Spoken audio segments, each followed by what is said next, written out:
Hi guys, welcome back. In this video, we will try to write an basic Flask app. Let's create an file name called as an app.py, and inside this app.py, let's try to write some piece of code which runs in basic Flask app. So, like you can see, like I've already written an Flask app, and in this, you can see, like I'm importing a Flask, and inside the Flask, I am assigning an object for that, which is an app, and we have a decorator for the app variable, and you can see there I have assigned a random name. So this is a string, you can give any name for this, but if you give underscore underscore name, so this will dynamically assign a name for your app every time. So it will be not static, it will be dynamic. Whenever you try to rerun your app, the name gets changed. So it is not much it will be impactful unless until you need a static name for your app, but as it is a practice session, you can use it in a dynamic way. And once the variable object variable has been created, you can see like we can use a decorator and we can use a dot root, and inside the dot root you can provide an url path. So this is an URL path, like I'm giving, like if you just go for that URL, as soon as you go for that URL, without giving any URL path, like the basic URL, if you provide a basic URL, this content will be returned. So you can see like I'm returning an hello world. And apart this returning part, there is even a method as well. In method, I have defined two methods. One is a get and a post method, and there are multiple methods as well, like delete, put. There are many methods, but get is basically something you try to get from a server. If the post is means something you are trying to post it to the server, and once the posted data comes to the REST API, it tries to compute the data you are given and return some output for you in a form of a JSON. So here we have not added any JSON here, we are just returning a string. And now we have a variables and we have a function, we have a decorator that has been defined the URL for us. And you can see, now let's try to run our app. So basically now we need to this is a basic Python syntax that everyone must be knowing this. Like if it is a name, if the name is a main, so something it will try to invoke the main method that is present in our piece of code. And inside the main, as soon as the main comes, like we are trying to run the app variable, we are adding a run. And you can see there is a two parameters as if now I am given. One is a debug is equal to true. If debug is equal to true, whatever the contents or whoever trying to load the page, that will be seen in your terminal.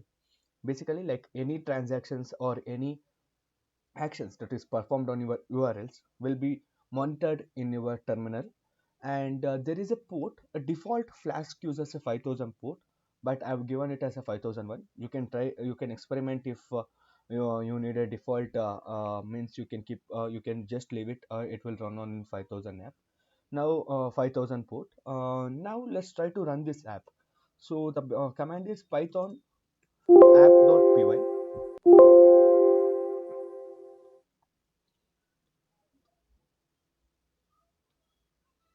Okay, so now let's try to run python app.py, and you can see the debug mode is on. So now let's go for my URL. If I click my URL, it redirects for my browser, and you can see the port number is 5001, and it is an localhost URL. So this is our local address, and this local address will be like if we deploy in some any of the cloud platforms, we will get a specific IP. And if we go for the specific IP and a specific port on which our Flask app is running, we can retrieve all the contents that are present in that Flask app. You can see hello world has been written. Now, if we go back for my terminal, you can see like I've used a get method, and you can even see uh, on which variable, on which URL I try to call. Now you got now I have not defined multiple URLs, there is only one URL. Let me try to create another URL for you, that is like app.root, which is appending with an name.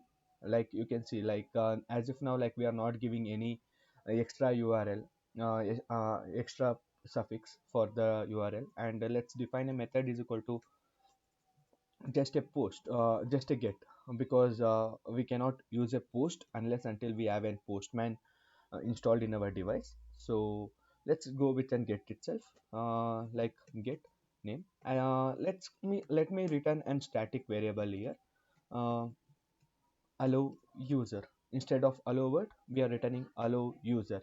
So now let's see, as soon as I save my content, it got reloaded, the page got reloaded. And if I go for my URL browser, and if I try to run, you can see, Dhanush, you can say, Dhanush, still the allow world is loading. Where is allow user? So you need to go for the specific URL. As I mentioned, the name. If I go for the name, you can see the allow user. So whatever the URL path you will be providing, right? This endpoint is required for rendering that specific page. And now if we go for our terminal, you can see I have called the get, which is a basic index file, and second time I have called the name as an endpoint. So everything, whatever the contents that has been used, that has been viewed in our browser, will be logged in our terminal every time. And you can see this is our what success code, and this is our type of HTML HTTP protocol that we are using, and you can see what method we have used and what URL we have called. Everything will be logged here. And you can even see on which I mean to say, whether it is in a local host, or else if further in future if you deployed in a specific cloud platform, even that will be loaded here. But every time it will be an local host itself, because that will be running in a device, and that device will be mapped for an internet. So this will not change, in it will change in a rare case, but unless until it will not change. But this is how you basically create a basic simple Flask app. So in next tutorial, or in next video, like we will try to make, as of now, like we are giving a static content. Let's try to make a dynamic content which takes some input and return that as an output for us. So that thing, like we will see in our next video. Hope you guys enjoying this video. Thank you.